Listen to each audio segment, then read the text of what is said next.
Hello students, कैसे हैं आप लोग। तो what is the free electron model of the conductor, इसको समझना है हमें इस टॉपिक में। फ्री इलेक्ट्रॉन मॉडल क्या है एक कंडक्टर का। देखिए, हमारे पास जो कंडक्टर होते हैं, फॉर एग्जांपल मेटल्स, है ना। मेटल्स में क्या होता है, they have free electrons, they have free electrons. तो इनके पास फ्री इलेक्ट्रॉन्स होते हैं। फॉर एग्जांपल आपके पास कॉपर है ना। तो कॉपर के जो लास्ट ऑर्बिट होगी उसके अंदर 2 इलेक्ट्रॉन्स होंगे। ये इलेक्ट्रॉन इतना कम लूजली, यानी इतना कम जो है वो मजबूती से बाउंड होते हैं कि as you apply the potential ये दोनों इलेक्ट्रॉन छोड़ के भाग जाएंगे। ये दोनों इलेक्ट्रॉन छोड़ के भाग सकते हैं। तो बाकी एटम एज इट इज़ रहेगा, but these electrons are easy to move. तो जितने भी इलेक्ट्रॉन्स हैं, फॉर एग्जांपल आपके पास सोडियम है, तो सोडियम में 11 इलेक्ट्रॉन होते हैं। इसका इलेक्ट्रॉनिक कॉन्फ़िगरेशन होता है 281। तो इसमें जो लास्ट का वैलेंस इलेक्ट्रॉन होता है ना, ये वाला 1 इलेक्ट्रॉन, ये क्या होता है, फ्री इलेक्ट्रॉन होता है। ये आराम से मूव कर सकता है। ऐसे मान लीजिए एल्यूमिनियम है, तो एल्यूमिनियम में 13 इलेक्ट्रॉन होते हैं। 13 का अगर आप इलेक्ट्रॉनिक कॉन्फ़िगरेशन लिखोगे तो हो जाएगा 283। इसका जो लास्ट का इलेक्ट्रॉन्स है, दिस इज़ फ्री इलेक्ट्रॉन, यानी कि ये अपने आइटम को बहुत आराम से छोड़ सकते हैं।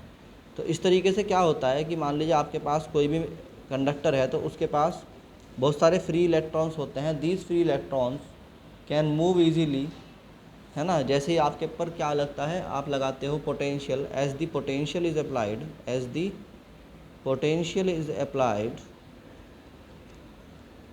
क्या होता है, दीज फ्री इलेक्ट्रॉन्स क्या कर सकते हैं, कैन मूव, क्या होते हैं, ईजीली। जो सेमीकंडक्टर होता है ना, ये सेमीकंडक्टर और इंसुलेटर में फ्री इलेक्ट्रॉन्स अवेलेबल नहीं होते, इसीलिए उनके अंदर इतना तेज़ करंट नहीं बह सकता। और जो कंडक्टर होता है इसकी पहचान ये है, इसके पास फ्री इलेक्ट्रॉन्स बहुत ज़्यादा हैं।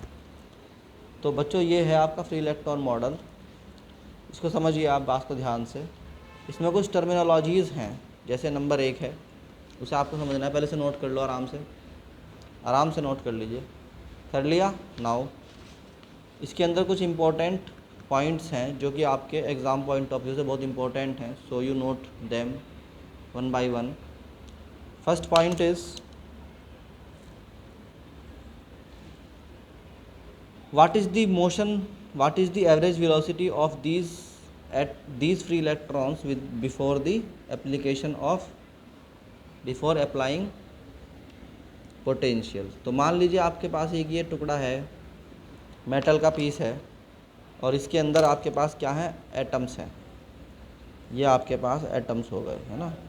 इन एटम्स के पास आउटर मोस्ट शेल में कुछ क्या होते हैं, ऐसे आपके पास क्या होते हैं, फ्री इलेक्ट्रॉन्स होते हैं।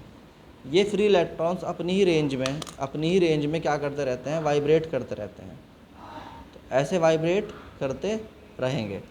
तो ये जो वाइब्रेशन होती रहती है, तो इसमें भी वेलोसिटी तो है ही। तो मान लीजिए इसकी वेलोसिटी v है, इसकी वेलोसिटी v2 है, इसकी वेलोसिटी v3 है, इसकी velocity v4 and so on. तो हम कहते हैं कि इसकी एवरेज वेलोसिटी क्या होगी बिफोर अप्लाइंग वोल्टेज। बहुत इंपॉर्टेंट पॉइंट है, यानी पोटेंशियल अप्लाई करने से पहले क्या होगा। आप जानते हैं कि हालांकि सारे के सारे जो फ्री इलेक्ट्रॉन्स होते हैं, they have the motion, but motion इस तरह रैंडमाइज्ड है कि ये सारी की सारी वेलोसिटी एक दूसरे को कैंसिल करती हैं। So there is no net velocity.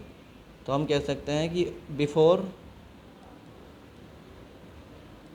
Applying potential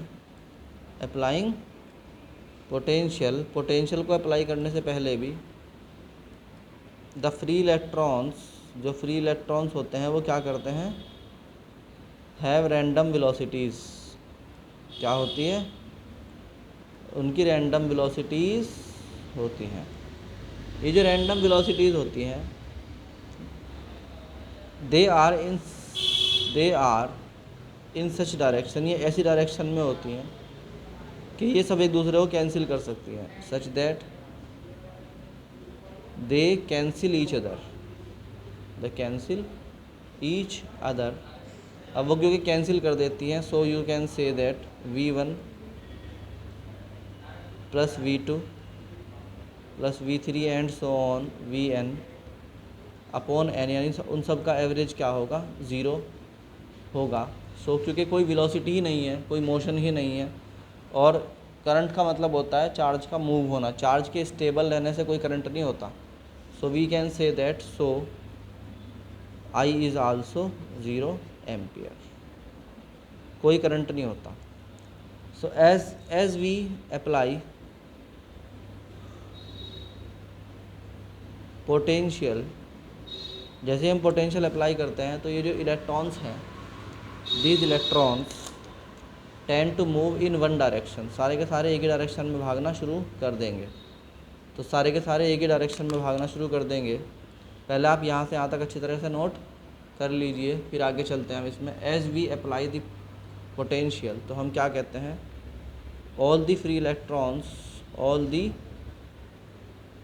electrons क्या करना शुरू कर देते हैं, मूव्स इन वन डायरेक्शन, एक ही डायरेक्शन में भागना शुरू कर देंगे। तो इसी तरह क्या बनती है, करंट बनती है। मतलब ये जो है, मान लीजिए आपका कंडक्टर है, तो इस कंडक्टर में जितने भी इलेक्ट्रॉन्स हैं ये सारे के सारे क्या करना शुरू कर देंगे, एक ही डायरेक्शन में भागना शुरू कर देंगे। जब ये एक ही डायरेक्शन में भागेंगे तो फिर यहाँ पे क्या बन जाएगा, करंट बन जाएगा। तो ये था आपका जो है ना। अब एक होता है इसके अंदर मीन फ्री पाथ। क्या होता है, मीन फ्री पाथ। देखो भाई, मीन फ्री पाथ का मतलब क्या है मीन फ्री पाथ, इन सब की ज़रूरत पड़ेगी आगे जाके, है ना, इसलिए ध्यान रखना कि इसकी डेफिनेशन ज़रूर लिख लेना। मीन फ्री पाथ क्या होता है कि जो करंट है, जब ये तब बनता है जब ये इलेक्ट्रॉन चलता है। ये इलेक्ट्रॉन जब चलेगा तो इसमें बीच में बड़े बड़े एटम्स होंगे, उनसे टकराएगा। तो एटम से टकराने पर, यानी कि एक एटम से टकराने से लेकर अगले एटम के टकराने तक, यानी कि ये एक एटम है और ये अगला एटम है, तो एक इलेक्ट्रॉन इससे टकराया अभी के अभी, और अभी जाके उसको इससे टकराना है। तो इसके बीच में जो पाथ ये चलेगा ना, this path is called lambda. इसी को बोलते हैं लैम्डा, यानी मीन फ्री पाथ। तो हम बोल सकते हैं कि दो सक्सेसिव कोलिजन के बीच में जो एवरेज फ्री पाथ होता है उसे बोलते हैं मीन फ्री पाथ। तो हम बोलते हैं the average mean free path, the average free path between two successive collision